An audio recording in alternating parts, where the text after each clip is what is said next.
Paul Howell's sister witnessed the crime and is growing increasingly concerned by the vocal and national movement to free Julius Jones.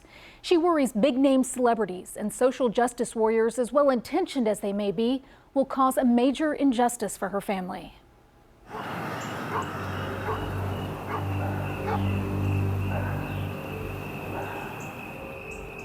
In a moonlit neighborhood. It was a full moon. We drove home and we parked right out here in front of the driveway. At the house she now lives in. I see it all the time. You can't help but see it. It happened in that dreadfully awful driveway. My son's been shot out of the front yard. He got no pulse. I had my foot out the door when I heard a shot, and I saw that Paul was gone. We just ran for safety.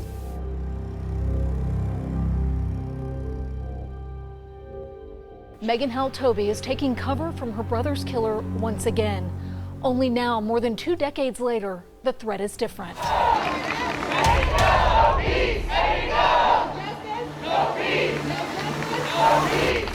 Gross impartiality, maladministration, bias, prejudice, things of this nature. Julius Jones' name needs to be cleared. I want it to end for our family. You just want to shout it at the rooftops and say, he's guilty, he's guilty. Megan has no doubts because she witnessed her brother Paul Howell's murder. She testified against Julius Jones in the trial where he was convicted and sentenced to death. If anybody would take the time to really study the facts, then they would know that there is no doubt that Julius Jones is guilty. In 1999, Megan and her brother Paul took his 2 young daughters to get school supplies and ice cream. They later returned to their parents' home in Edmond, parked their Suburban in the driveway, and just stepped out, unaware they'd been followed. Julius Jones never said one word. He just put a gun to my brother's temple and shot. It was such a disturbing night, and it's imprinted in your brain.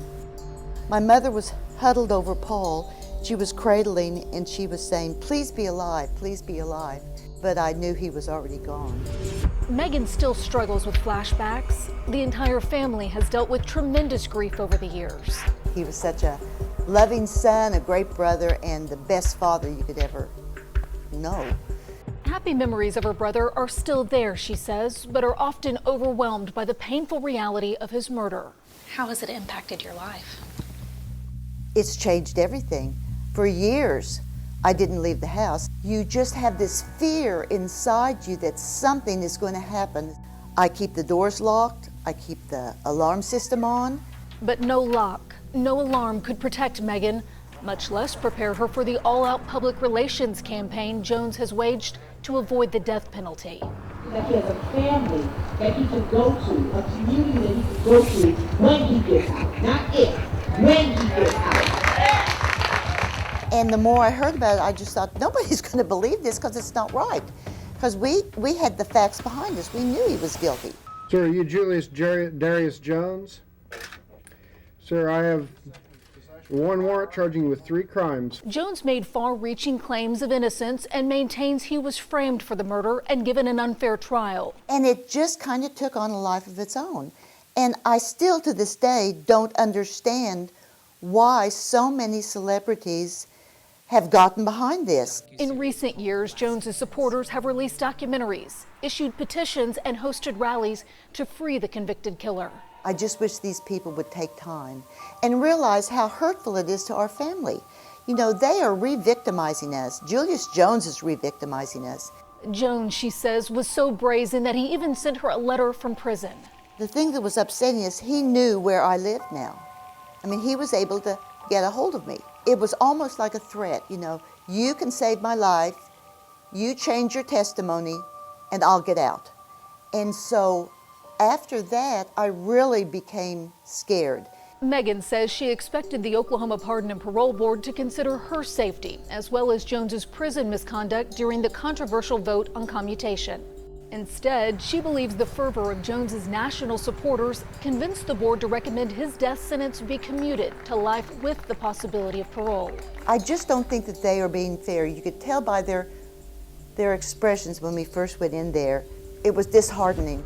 Soon after, the state set an execution date for Jones, with Governor Kevin Stitt later announcing he would not decide on Jones's case until after the clemency hearing, a hearing that would be in front of the same Pardon and Parole Board. I don't have any faith in the Pardon and Parole Board. They are so biased, there's no confidence there. Megan and her family are anxious. They are speaking out, addressing what they say is rampant misinformation about the case.